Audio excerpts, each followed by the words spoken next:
Good morning, everybody.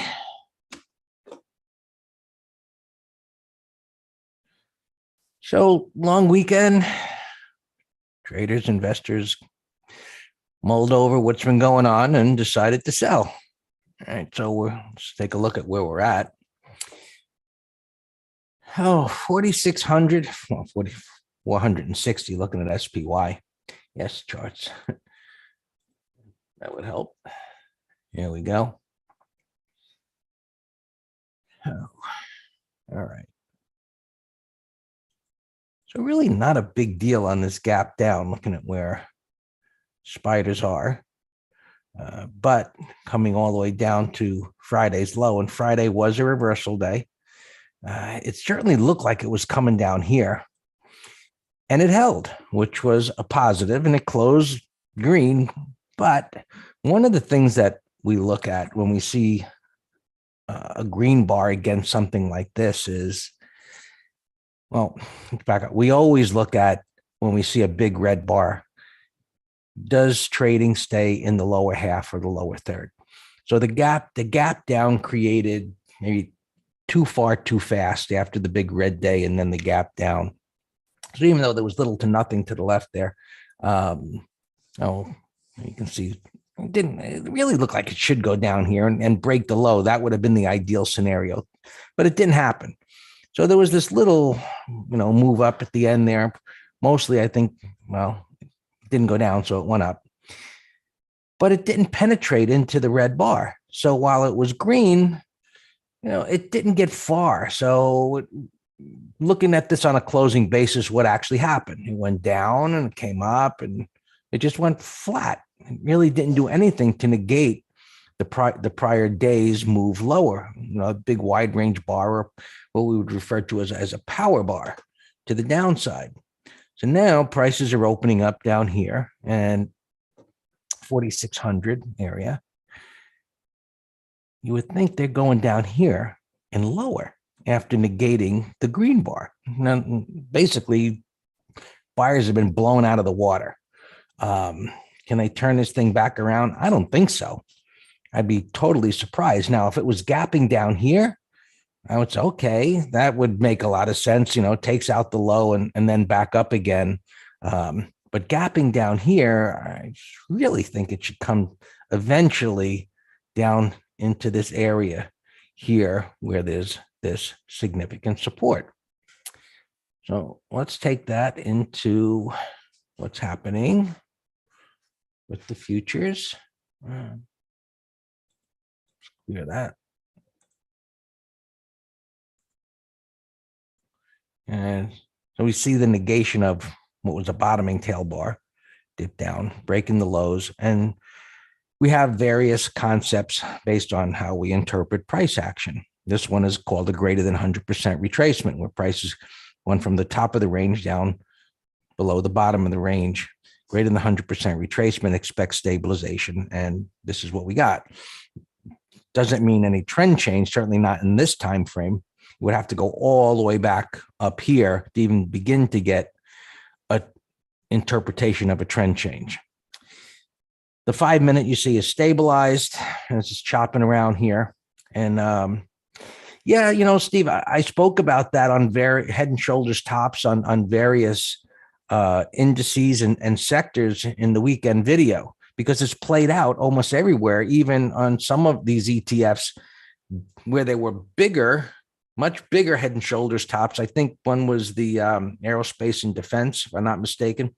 And then it played out after the breakdown, a little minor head and shoulders top.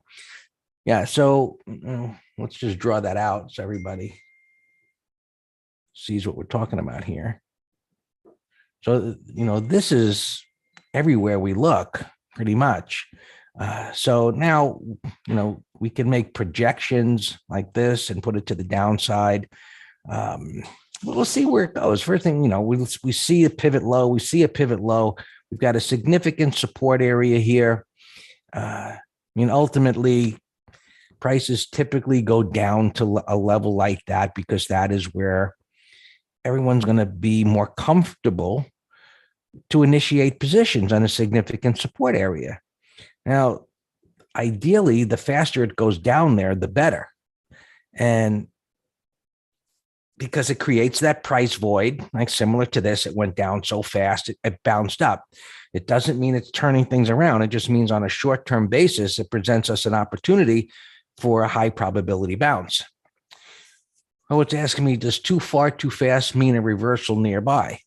Well, sure. The faster prices move down. Well, let's back up a little bit. And let's clean up the mess. So in a situation like this, where you've gotten a breakout failure that creates a shock, the unexpected, is this too far, too fast? That is initiation of a move. So this could be too far, too fast, maybe on a 5-minute chart where you get a bounce, but the expectation from this time frame is that this is the start of a move and it should go lower. This came down here really fast, came all the way down there. And so, looking at from this time frame, it's too far, too fast. Again, so every concept that we can talk about is applicable to any time frame. But when you bring in the analysis of multiple time frames, right, too far, too fast on a 5-minute chart is tradable.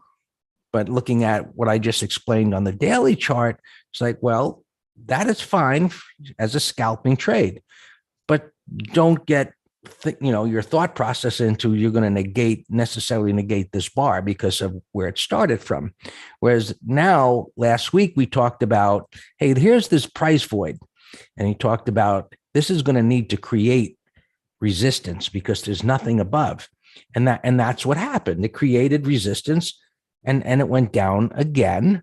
So now, looking at today, what I'd like to see, right, is this bar that started as it keeps going down and takes out this pivot low, greater than 100% retracement. And this is where we would look for some type of a stabilization.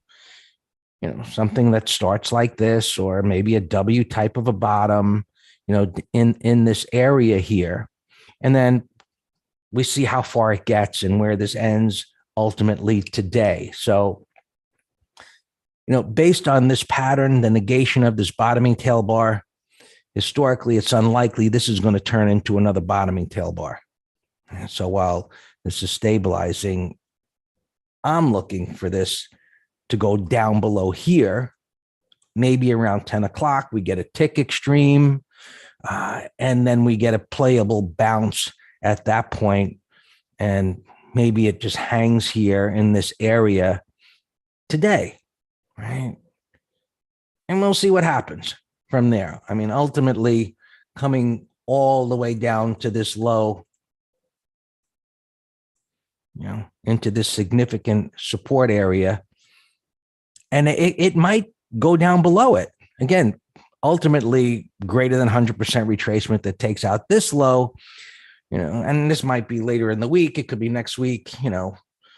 We take bar by bar, day by day as short-term traders. And ultimately it comes down to the 200 MA, give or take. And so we'll see. If that should all play out, this is going to be a pretty significant break of price support. And does the 200 hold? Well, it's widely followed moving average, but as you can see, there's nothing to the left of it on the futures. So, a lot of times corrections go through the 200, hit some support, and then bounce up back through it. So, now, just looking at today on SPX and where the premiums are, it looks like a no-brainer. Down below, there's premium below 4,500. Look at the support to come all the way down there today would definitely be too far, too fast to come all the way down into here. So you've got the protection of this pivot, this very significant support. And when I look at this, I think, what would institutions do if it came down there today? They'd be all over it to buy. So we look to the left. We look at what our protection points are. You've got the 100 MA, which is the 20 MA on the weekly chart. can see the crosshairs, which is right under that pivot low. I don't have it on the daily, but the 20 MA is the same thing. Comes down there. If you're really adventurous, between 4,500 up to 4,520 for premium. So might need, a little stomach stuff. If it's coming down here, it'd be a really nasty day, but ultimately, we look at the charts and say, what's the probabilities? What will others do if it comes down there? And you can see I've got this measured, it would be a 6% correction coming all the way down there. And if we look at this and say, well, starting from what happened last week, how much would that be in a very short-term basis if it was to come down there? I can grab this thing and move it. Starting from last week down here would be 5%. So again, probabilities, is it going to go down there today? I don't think so. Right. So we'll see how it all plays out. All right. Looking at others, Qs, right, went down to 372 to 373. Gapping below that low. That's a bearish gap. Right? You can see what's prior day's low, 374, 375. It's gapping below a green bar. It's bearish, right? You should come down here and maybe even lower. Maybe this tags the 200 today. So set an alert on the 200-day moving average. Set your alert there. Well, however you do it. I've already got an alert there. All right. Futures. So breaking the prior day's low. We already looked at Qs, the gapping below the low there into that area. It's stabilizing. And so I think, the 200-day, I got my support on that low down there. But I think going through it, greater than 100%, maybe tagging the 200, 15,000, whole number. And so how many concepts can we line up at a reference point? And we'll just see how it plays out. Russell, kind of holding up the best here on this support. And let's go to the ETF here so we can really get a perspective and how significant this is and the implications for the broader markets. We've got a year of consolidations, a breakout failure. And so far, and as I said, every concept is applicable to the timeframes that we're looking at. So far, this nasty move down is staying in the lower half.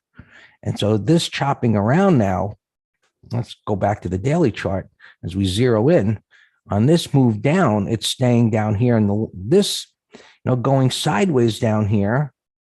Right, it's been down here for a week. 212. So it's right here. So a break of here just opens up the door to a tremendous move to the downside. With this tremendous, significant area of overhead resistance. We'll see what happens. Dow, which was holding up the best. This is already broken through that pivot low. It's barely able to bounce at all. It's stabilizing here. So that suggests lower. But since it's already broken below the low, it's relatively weak. It's got room to go down. If things are going down, probably everything's going down. But what held up the best might be the better opportunity. So looking at the S&Ps, if that's what you're going to be trading, the futures, probably S&Ps probably have a better opportunity to move lower than the Dow does. Bitcoin, right, kind of hanging here. Right? For a while, we've been talking about measured move down to 30,000. That's still potentially in play since this bottoming tail bar so far didn't produce anything. Yep, weakness in banks.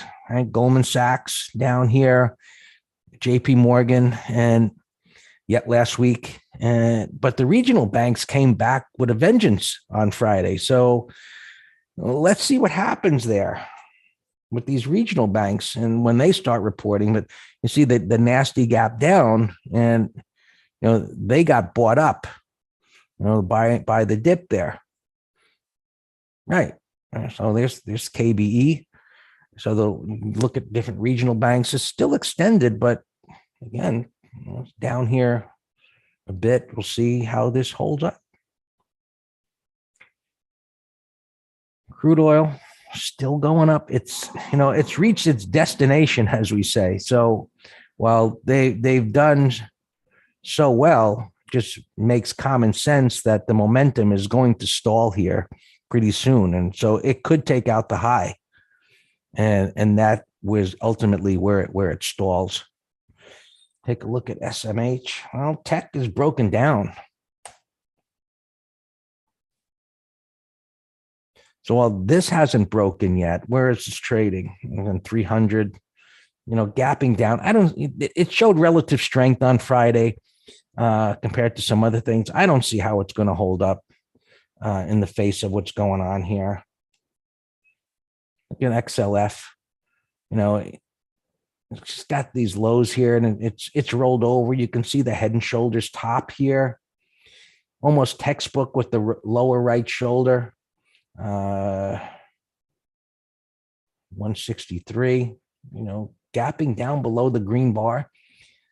Semiconductors, I can't imagine how they're going to hold. Maybe some of the individual stocks, but the broader markets are in trouble. This technology sector, I don't see it going to hold. Silver, some money going in there, but not a desirable pattern. We see intraday, it just explodes up. So gold, how do you trade this? It's like, short. You got to have software that'll manage for you. Otherwise, you're just destroyed. Just moves too fast. And, we'll see what the transports do here. As I went through the charts over the weekend, and we do the letter, and while there was a lot of things that were setting up for possible bounces, the broader message was market's going to go lower. It was just like a matter of when. And here we wake up and we see things are down here and, gapping below green bars. And that suggests they should continue to go down. And, one of the problems here, let's see if I can find this chart, is while interest rates are going up, see this here, the 5-year is going up at a much faster level than any of the long term. So these are the 5-year versus the 10 and the 30. And you can see they keep going down, and this is getting near the zero line. So while we see, what's happening is that the 3-month isn't going up yet. So we talked about this, I think, on Friday. It was like, is this Omnicron and Corona thing, this indecision about what's going to happen next. If you saw the news today, it's like, China saying, America sent it in the mail, and, things going to shut down. Maybe the Fed is going to raise interest rates. So why is this going up? The 3-month versus the 30-year, and here the 5-year is going up. So we've got this information that isn't lining up here, but overall, lower prices. We see it this morning. We'll see how far it goes. All yours, Dan.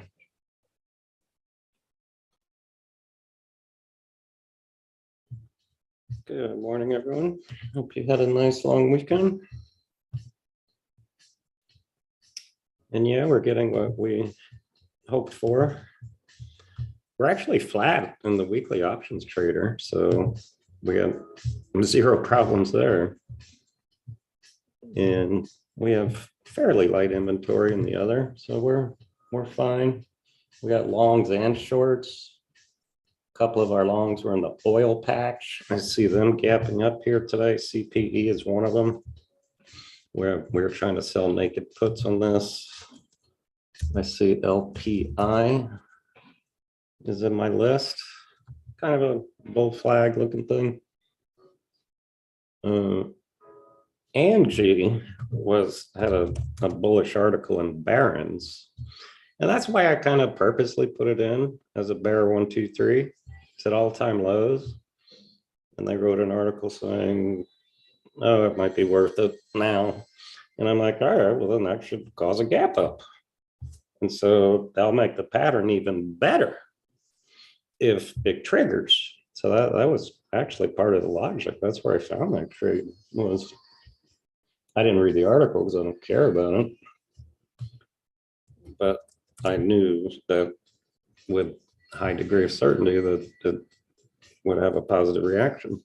All right, PayPal here. Remember, we've been watching this for weeks, possible bottoming, and it just couldn't do it. So now, and we say that sometimes, we don't know if it's a continuation in a downtrend. And that's exactly what happened on the weekly.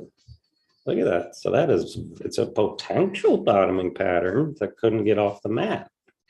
And then you had a weekly closing breakdown. Looking at the monthly chart here, I see no problem with $1.50 or lower. So a lot, even, Greg mentioned the breadth, and, we've been talking the last couple of trading days, how many even Wall Street low stocks have been getting killed. Look at Adobe. Wall Street loves Adobe. It was $700. Google, we have as a call spread under the low here, and it looks like it's gapping right there. All right, let's see what else I have here. All right, Microsoft buying. That's a bear 123 also, Microsoft. And if that triggers, it looks like it wants to go to the 200. So Microsoft's buying, who is it? They're buying ATVI, that's it. And so these other gaming stocks are getting a pop on that news. T2, 156, EA, 130. Wow, that's a big gap up here at the prior high. But so this is a put spread idea on that. I'm going to put that on my other computer. And then this Roblex has a little bit of gaming. It was stronger pre-market, but that's still a nasty downtrend. That really has to get over Thursday's high to reverse this. This tomorrow, I was going to say this Wednesday, but tomorrow's Wednesday. We're doing MT live on the turn, and see, so I got zero confidence in the power of this down move unless it takes out Thursday's high. I don't know what this little guy does, but it's popping. SGRA, $1.04. So it's a big gap. Has a little room. Kind of looks like a marijuana stock. So I have that here in this middle window. CTSX. Earnings, beautiful gap to the top of the range here, but this is a bullish trading range. After this gap and igniting bar, very little tail, that is strength right there. And the weekly has a price void, 110-ish. That's one of the best looking longs I've seen, other than some of these oils.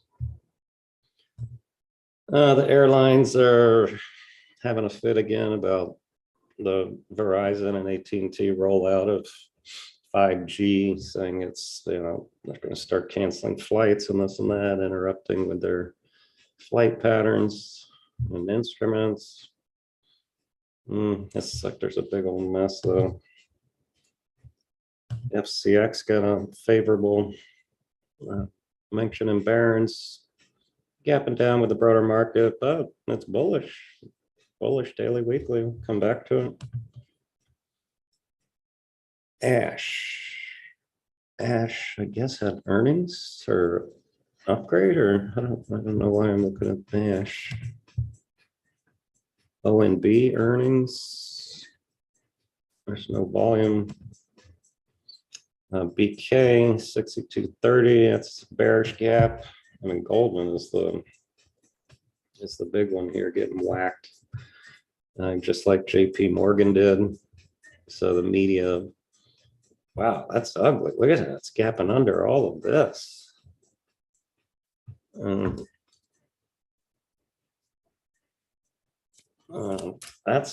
so some of the talking heads are saying, oh yeah, they had their best year last year. So, they're going down. That's a big topping pattern. That's kind of like a, if you start to move from down here, that's like a two-headed. And what they remember, Flyman came up with the word Medusa. So Medusa head and shoulders. He has two heads, so that's bearish. Credit Suisse, bearish, but that's an ADR. I don't like the gappy nature of that. PNC, I don't like the way that trades. SBNY, a nice little bull flag right here. Bull flag, little buy setup after this greater than 100% retracement. Remember that was last Wednesday's show? And it's right here. I told you, you'd never look at a stock the same.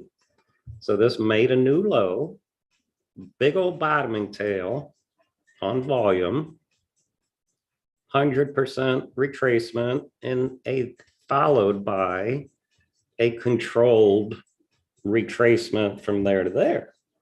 And then you just look for your pattern and you got your price void. So that actually was a beautiful setup right there. Can't tell where it's gapping now. SI gapping down. That's a big gap, gapping down $8.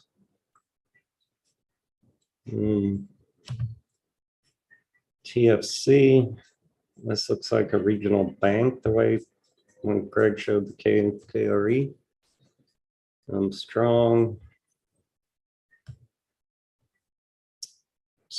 that's I can't tell where it's gapping, but that's a strong chart. And it's power move, and then look, it's not retracing at all. Look at all these bottoming tails. That's consolidation over time.